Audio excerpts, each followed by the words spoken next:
नमस्कार विद्यार्थी मित्रांनो, अभ्यास अलर्ट या आपल्या यूट्यूब चॅनलवरती आपलं स्वागत आहे. तर विद्यार्थी मित्रांनो बघा, आज आपण पाहणार आहोत 18 एप्रिल 2026च्या अत्यंत महत्त्वाच्या चालू घडामोडी. तर व्हिडिओ पहिल्यापासून शेवटपर्यंत पाहण्याचा प्रयत्न करा. अतिशय महत्त्वाचे आणि निवडक प्रश्न असणार आहेत जे की तुम्हाला कोणत्याही स्पर्धा परीक्षेमध्ये डायरेक्ट विचारले जाऊ शकतात. तर विद्यार्थी मित्रांनो बघा, आजचा प्रश्न क्रमांक 1 आहे. 2026चा WWFद्वारे देण्यात येणारा मच्छली राष्ट्रीय पुरस्कार कोणाला देण्यात आला आहे? तर बघा, अत्यंत महत्त्वाचा प्रश्न आहे विद्यार्थी मित्रांनो. तर याचं उत्तर असणार आहे ऑप्शन नंबर ए म्हणजेच अनिता चौधरी. तर बघा, अनिता चौधरी यांना 2026चा WWFद्वारे देण्यात येणारा मच्छली राष्ट्रीय पुरस्कार देण्यात आलेला आहे. ओके, तर लक्षात ठेवा. बघूयात आपण विद्यार्थी मित्रांनो याबद्दल. 2026मध्ये world wide fund for nature म्हणजेच WWFद्वारे दिला जाणारा मच्छली राष्ट्रीय पुरस्कार हा जो आहे तो अनिता चौधरी यांना प्रदान करण्यात आलेला आहे. तर बघा, विजेते आहेत अनिता चौधरी. तर बघा, शेरगड वन्यजीव अभयारण्य ते सध्या कार्यरत आहेत. ओके, तर लक्षात ठेवा. तर बघा, त्यांना हा पुरस्कार कशाबद्दल भेटला आहे? तर बघा, वन्यजीव बचाव आणि संवर्धन कार्य, विशेषतः 500हून अधिक वन्यजीव वाचवणे आणि 50हून अधिक मगरींचे यशस्वी रेस्क्यू केल्याबद्दल त्यांना हा पुरस्कार देण्यात आलेला आहे. तर बघा, पुरस्काराचे नाव हे जे आहे ते रणथंबोरच्या प्रसिद्ध वाघिणीच्या नावावर हा पुरस्कार दिला जातो. ओके, तर लक्षात ठेवा. चला पुढचा प्रश्न बघूयात आपण. प्रश्न क्रमांक 2 आहे बघा. 2026मध्ये ब्रिक्स आरोग्य कार्यगटाची पहिली बैठक कोठे आयोजित झाली आहे? तर बघा विद्यार्थी मित्रांनो, याचं उत्तर असणार आहे ऑप्शन नंबर डी म्हणजेच नवी दिल्ली. तर बघा, 2026ची जी ब्रिक्स परिषद आहे ती भारतामध्ये आयोजित होणार आहे. तर बघा, 2026चे सध्या ब्रिक्स आरोग्य कार्यगटाची जी पहिली बैठक आहे ती नवी दिल्लीमध्ये आयोजित झाली आहे. चला बघूयात आपण याबद्दल. तर बघा, याचे आयोजक आहेत बघा केंद्रीय आरोग्य आणि कुटुंब कल्याण मंत्रालय, भारत सरकार. अध्यक्षता जी आहे ती भारताने 2026चे ब्रिक्सचं अध्यक्षपद भूषवत या बैठकीचे नेतृत्व केलेले आहे. आणि याची थीम होती बघा, लवचिकता, नाविन्य, सहकार्य आणि शाश्वतेसाठी उभारणी. म्हणजेच काय तर building for resilience, innovation, cooperation and sustainability. Okay, तर लक्षात ठेवा. चला विद्यार्थी मित्रांनो बघा, पुढचा प्रश्न बघूयात आपण. प्रश्न क्रमांक 3 आहे बघा.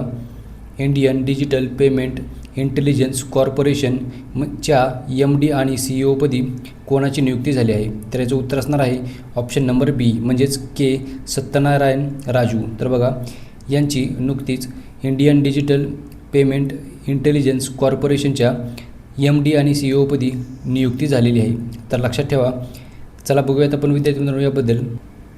तर विद्यार्थी मित्रांनो बघा, IDPIC म्हणजेच काय तर ही एक डिजिटल पेमेंटमधील फसवणूक म्हणजेच फ्रॉड रोखण्यासाठी आर्टिफिशियल इंटेलिजन्सचा वापर करण्यासाठी बनवण्यात आलेली एक भारताची एक महत्त्वाची संस्था आहे. ओके, तर लक्षात ठेवा. तर चला पुढचा प्रश्न बघूयात आपण. प्रश्न क्रमांक 4 आहे बघा. मध्य प्रदेशमध्ये झालेल्या उन्नत कृषी महोत्सव 2026चे उद्घाटन कोणी केले आहे? तर बघा, याचं उत्तर असणार आहे विद्यार्थी मित्रांनो ऑप्शन नंबर ए म्हणजेच राजनाथ सिंह. तर बघा, राजनाथ सिंह यांनी नुकत्याच मध्य प्रदेशमध्ये पार पडलेल्या उन्नत कृषी महोत्सव 2026चे उद्घाटन केलेले आहे. ओके, तर मध्य प्रदेश या राज्याची राजधानी आहे भोपाळ. तर चला बघूयात आपण विद्यार्थी मित्रांनो याचा उद्देश काय आहे. तर आधुनिक तंत्रज्ञान, सुधारित बियाणे आणि वैज्ञानिक शेती पद्धतीची माहिती शेतकऱ्यापर्यंत पोहोचवणे हा या महोत्सवाचा मुख्य उद्देश आहे. तर लक्षात ठेवा. बघा, या कार्यक्रमाद्वारे विशेष उपक्रम जाहीर केले आहेत. तर बघा, या प्रसंगी शेतकऱ्यांसाठी उपयुक्त अशा सॉईल म्हणजेच E-फार्म या मोबाईल ॲपचे उद्घाटन करण्यात आले आहे. आणि 4 जिल्ह्यांसाठी म्हणजेच रायसेन, विदिशा, सिहोर आणि देवास या जिल्ह्यांसाठी विशेष कृषी रोडमॅप लॉन्च करण्यात आलेली आहे. ओके, तर लक्षात ठेवा. चला पुढचा प्रश्न बघूयात आपण. प्रश्न क्रमांक 5 आहे बघा. ॲजिलिटा स्पोर्ट्सच्या 18 या स्पोर्टवेअर ब्रँडची ब्रँड ॲम्बॅसेडर म्हणून कोणाची नियुक्ती झाली आहे? तर बघा, याचं उत्तर असणार आहे ऑप्शन नंबर ए म्हणजेच स्मृती मंदाना. तर बघा, स्मृती मंदाना यांची ॲजिलिटा स्पोर्ट्सच्या 18 या स्पोर्टवेअर ब्रँडचे ब्रँड ॲम्बॅसेडर म्हणून नियुक्ती करण्यात आलेली आहे. तर लक्षात ठेवा विद्यार्थी मित्रांनो, महत्त्वाचा प्रश्न आहे. तर बघा, पुढचा प्रश्न बघूयात आपण. प्रश्न क्रमांक 6 आहे बघा. इराक या देशाचे राष्ट्राध्यक्ष म्हणून कोणाची निवड झाली आहे? तर बघा, याचं उत्तर असणार आहे ऑप्शन नंबर बी म्हणजेच निझार अहमदी. तर निझार अहमदी हे इराक या देशाचे नवीन राष्ट्राध्यक्ष बनलेले आहेत. तर चला बघूयात आपण विद्यार्थी मित्रांनो, इराक या देशाची राजधानी आहे बघा बगदाद. तर लक्षात ठेवा विद्यार्थी मित्रांनो. चला पुढचा प्रश्न बघूयात आपण. प्रश्न क्रमांक 7 आहे बघा. माय यंग इंडिया प्लॅटफॉर्मच्या माध्यमातून देशव्यापी नारी शक्ती युवा संसदचे आयोजन कोणत्या मंत्रालयाने केले आहे? तर बघा याचं उत्तर असणार आहे ऑप्शन नंबर ए म्हणजेच युवा व्यवहार आणि क्रीडा मंत्रालय. तर बघा चला बघूयात आपण विद्यार्थी मित्रांनो याबद्दल की याचा उद्देश काय आहे बघा. महिलांचे नेतृत्व विकसित करणे आणि त्यांना संसदीय प्रक्रिया व धोरण निर्मितीमध्ये सहभागी करून घेणे असा याचा मुख्य उद्देश आहे. तर बघा या संसदेमध्ये 18 ते 35 वयोगटातील तरुण महिलांना आपले विचार मांडण्याची संधी दिली जाते आणि हे आयोजन जिल्हा, राज्य, राष्ट्रीय अशा 3 स्तरावरती करण्यात आले असून अंतिम टप्पा नवी दिल्ली येथे पार पडला आहे. ओके, तर लक्षात ठेवा.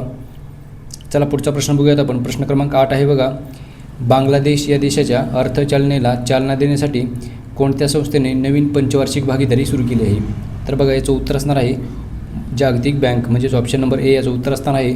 तर जागतिक बँकेने म्हणजेच वर्ल्ड बँकेने बांगलादेशच्या अर्थव्यवस्थेला चालना देण्यासाठी नुकतीच नवीन पंचवार्षिक भागीदारी सुरू केलेली आहे. तर बांगलादेश या देशाची राजधानी आहे बघा ढाका. बांगलादेशचे चलन आहे टका. चला पुढचा प्रश्न बघूयात आपण. प्रश्न क्रमांक 9 आहे. जागतिक ध्वनी दिवस दरवर्षी केव्हा साजरा केला जातो? तर बघा जागतिक ध्वनी दिवस दरवर्षी आपण 16 एप्रिल रोजी साजरा करतो. तर लक्षात ठेवा विद्यार्थी मित्रांनो, जागतिक ध्वनी दिवस म्हणजेच काय तर वर्ल्ड व्हॉइस डे. ओके, तर लक्षात ठेवा. चला बघूयात आपण याबद्दल. जागतिक ध्वनी दिवस म्हणजेच वर्ल्ड व्हॉइस डे हा दरवर्षी आपण 16 एप्रिल रोजी साजरा करतो आणि याचा मुख्य उद्देश काय आहे तर मानवी आवाजाचे महत्त्व पटवून देणे आणि आवाजाशी संबंधित आरोग्याच्या समस्यांबाबत जागरूकता निर्माण करणे हा या दिवसामागचा मुख्य उद्देश आहे. तर चला 2026ची थीम बघूयात आपण. तर एज्युकेट युअर व्हॉइस म्हणजेच तुमच्या आवाजाला शिक्षित करा अशी 2026ची थीम होती.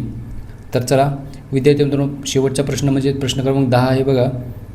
एप्रिल 2026मध्ये बिहारचे माजी मुख्यमंत्री नितीश कुमार यांनी कोणत्या सभागृहाचे सदस्य म्हणून नुकतीच शपथ घेतलेली आहे? तर बघा ऑप्शन नंबर बी याचं उत्तर असणार आहे म्हणजेच राज्यसभेचे ते आता सदस्य बनलेले आहेत. तर लक्षात ठेवायचं आहे मित्रांनो. आणि बिहार या राज्याची राजधानी आहे बघा पटना. चला बघूयात आपण याबद्दल विद्यार्थी मित्रांनो. बघा तर बघा बिहार या राज्याचे माजी मुख्यमंत्री नितीश कुमार यांनी 10 एप्रिल 2026 रोजी राज्यसभेचे म्हणजेच संसदेचे वरिष्ठ सभागृह जे आहे राज्यसभा याचे सदस्य म्हणून नुकतीच शपथ घेतलेली आहे. तर बघा शपथविधी जो आहे तो नवी दिल्लीत राज्यसभेचे सभापती CP राधाकृष्णन यांनी त्यांच्या चेंबरमध्ये नितीश कुमार यांना सदस्यत्वाची शपथ दिलेली आहे. तर विद्यार्थी मित्रांनो बघा 16 मार्च 2026 रोजी ते बिहार राज्यसभेवर निवडून आले होते आणि त्यांनी 30 मार्च 2026 रोजी बिहार विधान परिषदेच्या सदस्यत्वाची राजीनामा दिला आहे आणि त्यानंतर एप्रिलमध्ये राज्यसभेचे सदस्य म्हणून त्यांनी पदभार स्वीकारलेला आहे. तर लक्षात ठेवा विद्यार्थी मित्रांनो सध्या ते राज्यसभेचे सदस्य बनलेले आहेत. तर याच प्रश्नाबरोबर आजच्या दिवसाचे करंट अफेअर्सचे प्रश्न आपण घेतलेले आहेत. तर भेटूयात आपण उद्या. धन्यवाद.